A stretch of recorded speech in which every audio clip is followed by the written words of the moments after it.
अब अगर बात करें कुछ और खबरों की, तो इसमें मेरे पास कुछ महत्वपूर्ण खबरें हैं जिनमें पोस्टर वॉर से जुड़ी हुई खबर है। महाराष्ट्र में पोस्टर वॉर दिख रहा है। कभी एनसीपी में दो फाड़ के बाद शरद पवार और अजीत पवार को लेकर, याद होगा आपको, कुछ दिन पहले दिल्ली में जगह जगह पुराने पोस्टर बदलकर नए लगाए जा रहे थे। कहीं गद्दार तो कहीं सच की लड़ाई वाले बैनर लग रहे थे। उधर शिवसेना के नाम और चिन्ह को लेकर, यानी एक तरफ यूं कहा जा सकता है कि महाराष्ट्र में पोस्टर की एक जबरदस्त राजनीति देखने को मिल रही है। पहले भी पोस्टर की राजनीति बड़ी हावी रही है महाराष्ट्र में, मगर उद्धव ठाकरे की विदर्भ यात्रा से पहले पोस्टर फाड़ राजनीति देखने को मिली।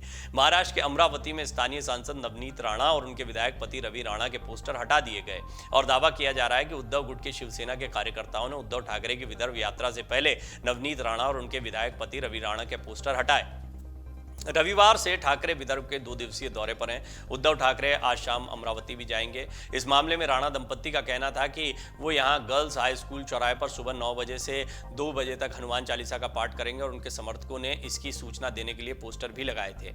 आपको याद होगा कि पिछले साल अप्रैल में अमरावती से निर्दलीय सांसद नवनीत राणा और उनके पति रवि राणा को तत्कालीन मुख्यमंत्री ठाकरे के निजी आवास मातोश्री के सामने हनुमान चालीसा का पाठ करने का आह्वान किए जाने के बाद गिरफ्तार कर लिया गया था। बाद में उन्हें जमानत पर रिहा कर दिया गया था। जवाबी कार्यवाही में रवि राणा की युवा स्वाभिमान पार्टी के कार्यकर्ताओं ने जय स्तंभ चौराहे और सरकारी गेस्ट हाउस के पास उद्धव गुट के शिवसेना द्वारा लगाए गए ठाकरे के पोस्टर फाड़ दिए, जहां पूर्व सीएम रात भर रह रहे हैं। अब वही पोस्टर फाड़ राजनीति उद्धव गुट के शिवसेना के कार्यकर्ताओं ने भी की।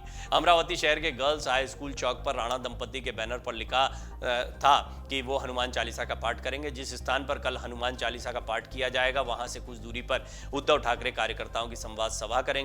तो अब इस बैनर लड़ाई पर विवाद बढ़ गया और उद्धव ठाकरे गुट के कार्यकर्ताओं ने इन बैनरों को फाड़ दिया।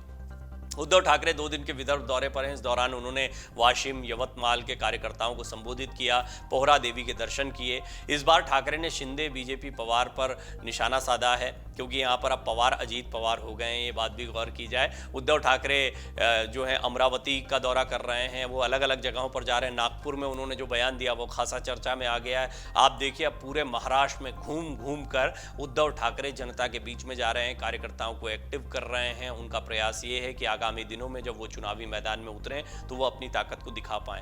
और यहाँ पर शिंदे गुट के लिए एक बड़ी चुनौती होगी, क्योंकि अभी सत्ता की एक लड़ाई चल रही है, कश्मकश चल रही है, किसके गुट में रहें किसके गुट में ना रहें कि ये लड़ाई तो उसी दिन से जब से बगावत हुई है। और ये इससे ही स्पष्ट हो जाता है कि शिंदे को इन सबको साथ में रखकर रिजॉर्ट पॉलिटिक्स करनी पड़ी। उसके बाद में जब सरकार बन गई तो मंत्रिमंडल का, कैबिनेट का जो विस्तार है उसमें काफ़ी समय लगा।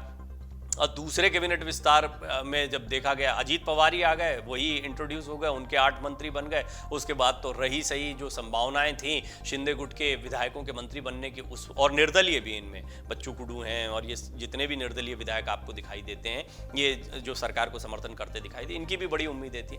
तो कुल मिलाकर महाराष्ट्र में सियासी घमासान जो है वो एक तरफ सत्ता में बने रहने, सत्ता में किसको क्या मिलेगा की लड़ाई चल रही, तो दूसरी तरफ जमीन पर लड़ाई शुरू हो चुकी है। और ये भी जानी चाहिए, क्योंकि समय बहुत कम रह गया है। अगले साल लोकसभा के चुनाव अब बिल्कुल सामने आ गए हैं, तो देखना बहुत दिलचस्प होगा कि उद्धव ठाकरे जो जमीन पर मेहनत कर रहे हैं, इसका कितना फायदा उनको मिल पाता है।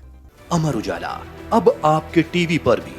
अपने स्मार्ट टीवी पर यूट्यूब पर सर्च करें अमर उजाला, चैनल सब्सक्राइब करें और देखें ताजा खबरें, वो भी HD क्वालिटी में। और हाँ, बेल आइकन दबाना ना भूलें, ताकि हर खबर हो आपके घर। अमर उजाला, निष्पक्ष, निर्भीक, निरंतर।